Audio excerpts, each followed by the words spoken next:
And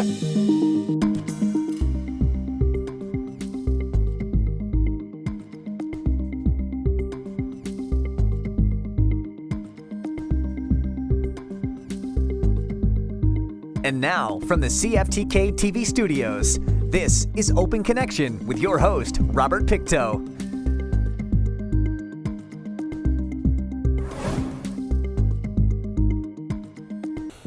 Welcome to Open Connection. I'm your host, Robert Pictou. For the first time in nearly 30 years, the Tahltan Territory was visited by the Premier of the province of British Columbia. There, they met community members and heard concerns directly from the Tahltan people alongside their visions of shared prosperity for the future. On today's Open Connection, MLA Stikine, Nathan Cullen. We traveled up north at the invitation of the Tahltan central government and the Tahltan communities after the Premier and President Chad Day had signed an agreement the day before called it's called a Section 7 agreement, which for the first time, I believe in North America, and we might be the world, a government, in this case, British Columbia, has agreed to make co-decisions on a specific project with a First Nation, allowing equal authority to judge, in this case, a mine, and come together and decide whether to go ahead or not. And that's a real credit to the Tahltan and their ability to have their government structures the way that works for Tahltan people, and our government passing the Declaration of the Rights of Indigenous Peoples and now putting it into force as a new way of doing business. It's a very high bar. It's a really challenging thing. So we spent a few days around Tahltan territory visiting the communities, visiting all the different work projects that are going on. It's a very, very busy place, as you know. And it was fantastic just to see so many Tahltan out and working in the cultural programs. It's just the community is getting stronger and stronger every year. How did it feel to actually, in lack of a better word, introduce your boss to the beauty that you know that's here in the Northwest? My main job is to just try to get people who don't live here to come visit, especially people who have some influence and power in the world, because the land and the people do the rest of the work in terms of impressing and motivating and moving people as to why this place is so important to protect, important to invest in, important to understand a little bit better. And the Premier has been having, I would say, a growing relationship with President Day and the Tahltan more broadly, with Vice President Zerza and into the Taku River Tlingit and the Casca up north. And it's really rewarding for me because it'd been 30 years since a Premier had set foot in Tahltan territory, and it was an NDP Premier back in the 90s. So it feels good to me that we're spending the time, we're taking the trip, we're really bringing all the staff so they can understand what's going on in the north and know what our opportunities and our challenges are as a people. Seeing is believing. There's no other way to try to understand a place other than going there. President Day, yourself, and the Premier, and you were standing by, it looked like a stream, and you had like the Premier had a bottle of water there. Could you tell me about that? There's an elder that the Premier knows, I think Songyi is down in South Vancouver Island, and I think she's a bit of a mentor for him, and her instruction to him is that wherever he goes and travels, he has to take some water back for her, and she mixes that and uses that as part of her blessing ceremonies when she travels around. And I've seen the Premier everywhere I've gone with him. He's always got an empty bottle that he scoops up and says, "This is for her." And so wanting to get some water out of Stikine. It was a bit muddy, it's this time of year. And he said she doesn't mind that at all. That's all part of the richness. So that's what that was about. Are you kind of surprised to see that that the Premier actually reaches out or seeks input from all facets of life just to kind of get a vision of British Columbians? He's an incredibly strong advocate for the North and for rural BC. His own constituency it's Vancouver Island, but it's actually quite rural. A very, very strong First Nations presence. And we've had premiers in the past that only spend their time in the so-called vote-rich parts of the province, right? Like they're constantly in the Lower Mainland or they like to jet around and be in big cities. It's not the cut of this premier. Of course, you have to spend time, and does, in Vancouver and other places. But I see him at his best when he's up in some of our smaller communities. Like we were in Dees Lake visiting the school, and the kids had done this really nice mural for the premier. And he's at his happiest when he's hanging out with them, and they're telling him about all the salmon and the moose and what they do, and how they were working with beaver last week. And he's just in his element. He's just really happy there. And it kind of makes me happy, because I could just stand back and know, again, the power of the people there, and the place itself is doing all the work and convincing them of why this place is worth fighting for, which is what we do. And you are actually kind of rolling out one of your getting back to the community events, and that's revolving coffee chats. I understand that you're going to be doing that up in the Stewart area also? Yeah, well, we just had one in Stewart. We had one in Telco recently. We're going to have some in Hazelton and Smithers. And there's something that I used to do all the time, which is just no agenda. Anyone wants to drop by, bring whatever issues they want individually, or we all get together and have a debate about whatever's happening. And we haven't been able to do that for a couple of years because of COVID and people feeling really unsure, or places being shut down. So it's really nice to get back to that. Oftentimes those meetings, I think, are as much benefit to the people that show up, talking to each other and hearing what their neighbors are thinking about and saying, oh, that's never been on my radar, as much as they're valuable for me to be able to understand what's going on. So we're going to do a bunch more of those, and then just be out and about in the summertime at all the events and festivals, which is also a kind of a more informal way than booking a meeting, sitting down in the office, and just being able to chat with people in a more regular kind of way, and just a more human kind of way. Open Connection will be right back after these messages. And now, from the CFTK-TV studios, this is Open Connection with your host, Robert Pictou.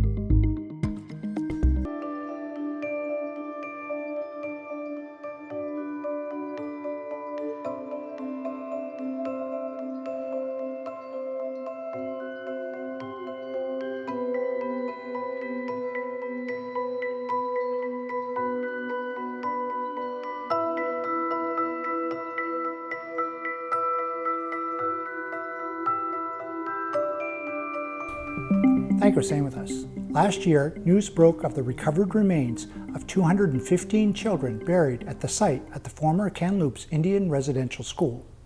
Both Indigenous and non-Indigenous in Canada have expressed widespread grief in person and on social media. MLA Cullen responds to the 215 and National Indigenous Day. I know some survivors and their families are not comfortable talking in public.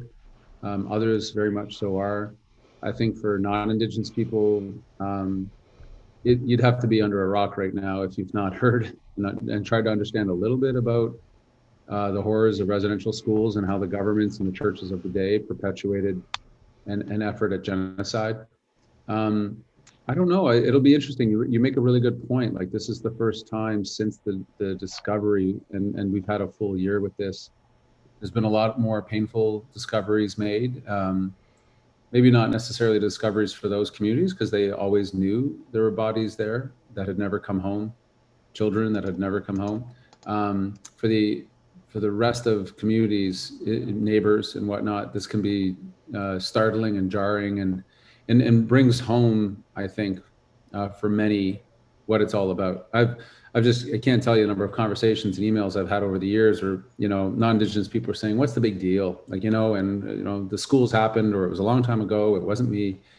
And it's hard, but important to try to explain to people how systemic racism still exists, and how that type of violence perpetrated on a people lasts over generations, and the effects are still being felt today. And we can see it. We can see it in the trauma in our hospitals and in prisons. And are these days like this week important? I think they are, increasingly so. The NDP government has set aside monies, $35 million in fact, to revitalize indigenous languages. Do you see that as an important first step to that healing process? It's incredibly important because if you look at what residential schools were attempting to do, one of the key things was to strip people of language and culture and identity. And nations have been incredibly resilient in holding on to those things despite the brutality of the state and the church. Us making a significant contribution back to the many nations in this province to find in their own way efforts to revitalize language, culture, I think is really good. And we've tried to make the funding very, very flexible because every community, every nation is going to go about this in a completely different way, as one would expect. So is it good? Yes. It's some work done and a lot more to do because this was done over decades and decades. The repairing is going to take a long time as well. And as we know, a lot of times when it comes to the healing process, it comes to children, believe it or not. They're the first ones to actually make that first significant move on how things are being treated. I understand that in Smithers Secondary did something kind of unique, and that was regarding a time capsule. Is that right? Yeah, about 22 years ago, they put a time capsule in, and they had a bentwood box made by James Madison, I think, local artist, and tried to capture in time what was going on around conversations with respect to reconciliation. And I'm not sure even the word 22 years ago was that common, but the newspaper clippings and the reflections from the students really paint a moment in time. And it was quite stark in seeing, okay, that was just 20. I mean, I have shoes that are more than 22 years old. Didn't seem like that long ago for a time capsule to be opened, but it has shown where things are at. And the school and the teachers were very forthright about the mistakes that were made. Maybe efforts were done, but they were unsuccessful. And so now the school is going to spend the next year filling the new time capsule up. And talking about things like missing and murdered women, talking about truth and reconciliation, like talking about what's happening in this moment in time. And that a generation from now, students will open it again and take a look and see where we were at and did we make any progress? And hopefully the answer is yes. To my mind, it's the snapshot of the student body in 2022. What's going on with respect to the school, and how will it have changed given another generation? Because if you go back a generation, a totem pole had been placed for the first time, and there was just a lot of damage going on within the school, especially for Indigenous kids. And I know a lot of them now, and they're adults, and they can talk about it, many of them quite openly, just what a tough place it was to go to school as a Tsimshian or Wet'suwet'en or Tahltan Gitxsan student. It was not easy, and I'm sure it's still not easy, but hopefully it's gotten better. Open Connection will be right back after these messages. And now, from the CFTK-TV studios, this is Open Connection with your host, Robert Pictou. Welcome back to Open Connection. Stigma is defined as a mark of disgrace, and for many people who use substances or experience an addiction, stigma is still felt as a mark. Let us return to the conversations. MLA Cullen shares how the BC government is responding to these issues. I think we've come a long way. We've come some way, I guess, on a couple of things. One is mental health, being able to talk about it when people are not well and not being ashamed of talking about their particular journey and their struggles. The other is treating addictions like they are, which is a health issue, not a criminal issue. That's taken quite a while. If you remember all the debate about the safe injection site in Vancouver and all that we've been doing, because when we stigmatize these things, people die. They use alone, they use unsafely, they get access to very, very dangerous street drugs, and we know it's a toxic supply. So we petitioned and got the federal government to agree, the first province in Canada to have a legal safe supply. And it's a tough conversation for a lot of communities because you're wanting people to be healthy. You're not seeking people to be addicted, and you're also understanding that when people are facing addiction, we have to treat it the same way we would if somebody was facing another health emergency, and have the compassion. We don't vilify people for having cancer or having a heart attack, right? We say, okay, well, how can we help you out and how can we get you better? I think we're making some progress on that, but it's still a long way to go on that. Do you see that decriminalization of those small amounts of drugs kind of a stepping stone of helping people understand addiction and also help those who need recovery? I think it's critical, and the people that have been asking for this have been the police for some time, the public health officer, Bonnie Henry, and others, and experts in the field that say, when you continue to criminalize this behavior, you drive it underground. When the supply becomes quite toxic, as it is right now, then people die. And who is dying is not maybe what people in the stereotype thought of before, right? It's not a street addicted person. It's construction workers, it's office workers, it's people that we know, and families all over this province have been touched by this health emergency that's been going on for years now. Average, I think, about 6 British Columbians a day dying, and that's 6 too many. So we know that this was really important. It took a lot of work to convince Ottawa that this was a good move, but the advocates are very strong, and with the backing of the health officials and the police, you've got the right supporters in hand with the right experience that we're headed down the right path on this, as difficult as it is a path to take. It's almost bittersweet. I see that was happening in Smithers is that the Northern Society for Domestic Peace had just unveiled a new housing. It's kind of great that that it's there for them, but it's kind of sad that we need that. What are your thoughts on that? Yeah, I just took a tour of the new build in Smithers. It's called Stage 2, so it's after the first immediate crisis of women and children having to flee violence, domestic violence. This is sort of a safe space to be, get your feet on the ground, and it's a little bit of a longer stay. And in talking to the Northern Society, I asked, when did you start putting effort into getting this built? Because you know the need. And they said 1993 was when we started. And not only are we building that one with provincial funding here in Smithers, we have a second one in Hazelton that's quite along as well. And you're right, this is not something that you'd ever wish for in our world, and yet it is. And I've had some experience with that when I was younger, and there just wasn't anything. There just wasn't anything. And women are trapped, and they're trapped in unhealthy and violent relationships, and often they're trapped because they have the kids and they just don't have another place to go. And so watching this go up week after week, I go by it almost every day. You're right, it is a symbol of a hard thing, but I'm mostly filled with gladness and thinking about what NSDP has done. We've been able to support them, and that we're going to have a safe place for women and children to go when there's violence in the home, and that just gladdens my heart. Open Connection will be right back after these messages. And now, from the CFTK-TV studios, this is Open Connection with your host, Robert Pictou. For 28 years, the Wilson family has led Ramona Wilson Memorial Walk from Smithers to Yells Road along the Highway of Tears, where Wilson's body was found 8 months after she went missing. In this final segment of Open Connection, MLA Cullen reflects on this year's walk. It's been a long time since she was murdered, and Brenda, her family, and all the supporters that they have right around the province and around the north.